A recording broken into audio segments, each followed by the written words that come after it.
భద్రాద్రి కొత్తగూడెం జిల్లాలో మహిళ అనుమానాస్పద మృతి చెందడంతో పలు అనుమానాలకు దారితీస్తోంది. తమ కూతురికి అన్నం పెట్టకుండా గృహహింస పెట్టారని తల్లిదండ్రులు ఆరోపిస్తున్నారు.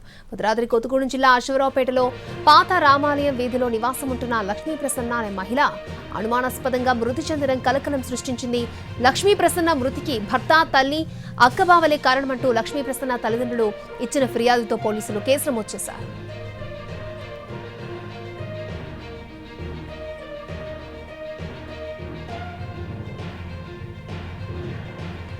ఖమ్మం జిల్లా కల్లూరు మండలం ముచ్చవరానికి చెందిన లక్ష్మీ ప్రసన్నను అదే మండలం ఖాన్ఖాన్పేటకు చెందిన పూల నరేష్ బాబుకిచ్చి 2015లో వివాహం జరిపించారు. వారికి ఒక కుమార్తె ఉంది. నరేష్ బాబు 6 ఏళ్ల పాటు భార్యతో కలిసి అత్తారింట్లోనే ఉన్నాడు. 3 ఏళ్ల తర్వాత భార్య బిడ్డలతో కలిసి అశ్వరావుపేటకు వచ్చి అక్కబావల ఇంట్లో ఉంటున్నారు. ఈ క్రమంలో ఇద్దరి మధ్య గొడవలు జరిగినట్టు తెలుస్తోంది.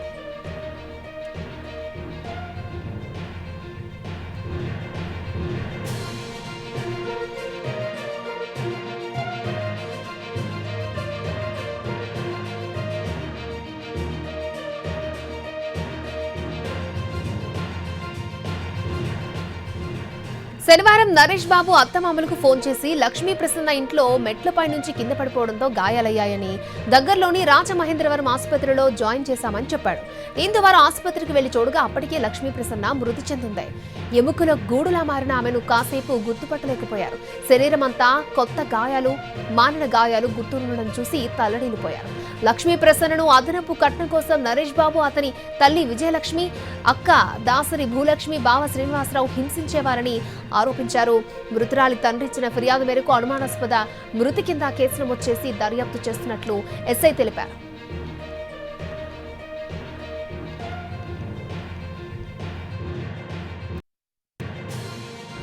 ఇప్పటికి 10 సంవత్సరాలు అవుతుంది. 3 సంవత్సరాల క్రితం 3 సంవత్సరాల తర్వాత పాప పుట్టాక ఆమెకి ఆడపిల్ల పుట్టిందని పుట్టిండి పంపించేశారు. పంపిస్తే వాళ్ళ నాన్నగారు వెంకటేశ్వర గారు ఏం చేసిందంటే 2 ఎకరాల భూమి రిజిస్ట్రేషన్ చేసి ఆ అమ్మాయికి 10 లక్షల డబ్బులు ఇచ్చి భరణం కింద ఇచ్చి పంపించిండు. పంపించాక కొన్ని రోజుల పాటు బాగానే ఉన్నారు. తర్వాత ఆ అమ్మాయిని ఫోన్ తీసేసుకొని ఫోన్ మాట్లాడకుండా అట్లా హెరాస్మెంట్ చేస్తున్నారు. ఆ అమ్మాయి 2-3 సార్లు ఫోన్ చేసి చెప్తే వీళ్ళు వెళ్ళి అక్కడికి వెళ్ళి మాట్లాడితే పెద్ద మనుషులంతా ఏం చేశారంటే మంచిగానే ఉంటాడు అని అక్కడ పంపించి వచ్చాక ఆ అమ్మాయి దగ్గర ఫోన్ తీసేసుకొని ఇక మాట్లాడటం ఏం లేదు. అశ్వరావుపేటలో ఉండుకుంటా వాళ్ళ బావ, వాళ్ళ అక్క వాళ్ళ మాటలు వినుకుంటా, వాళ్ళ అమ్మ మాటలు వినుకుంటా అక్కడే ఉన్నాడు. అక్కడ ఉండి వాడి ఇంటికి ఒక కుక్క కాపల 2-3 నెలల నుంచి తిండి లేకుండా, స్థానం లేకుండా ఘోరంగా ఉంచిండండి. వాడిని, వాళ్ళ బావని, వాళ్ళ అక్కని, వాళ్ళ అమ్మని చాలా కఠినంగా శిక్షించాలని మేము కోరుకుంటున్నాం. పెళ్ళయిన దగ్గర నుంచి కూడా అన్ని విధాలా మమ్మల్ని బాగా టార్చర్ పెడుతుండేవాడు సార్. ఎప్పటికప్పుడు కట్నం అని, లేకపోతే అదనపు కట్నం అని, మరి అవి కావాలని, ఇవి కావాలని, పొలాలు మా పేరు మీద పెట్టమని, పొలం అమ్ముతున్నని, ఇట్లా రకరకాల టార్చర్లు పెట్టింది సార్. ఒక్క సంవత్సరం కూడా పెళ్ళి అయిన సంవత్సరం కూడా మొదల పెళ్లి రోజు జరుపుకుందామన్న మా అమ్మాయిని పంపించలే సార్. ఆడపాప అమ్మాయి పుట్టిందని 3 సంవత్సరాలు అసలు టార్చర్ చేసుకోవాలి సార్. మా ఇంటి దగ్గరే ఉంది, 3 సంవత్సరాలు మా ఇంటి దగ్గరే ఉంది సార్. అట్లాగా కూడా 3 సంవత్సరాలు మేమే భరాంచిన మా ఇంటి దగ్గరే ఉంచుకున్నాం సార్.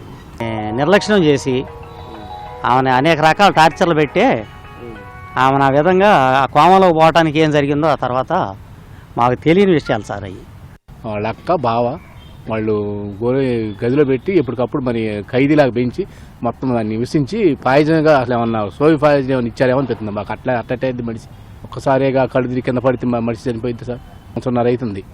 తండ్రి చూడటం లేదు, ఏం లేదు. ఈ సంవత్సరాలు అసలు ఏం చేసిండు? ఈ సంవత్సరాలు పిల్లల ముఖం కానీ, ఆ తల్లికి తండ్రి ముఖం పిల్లకి కానీ ఆ పనులు లేదు. ఒక గదిలో గృహబంధేశం చేసి ఏం చేశారు అంటే ఇక అంతగా తెలవాలి.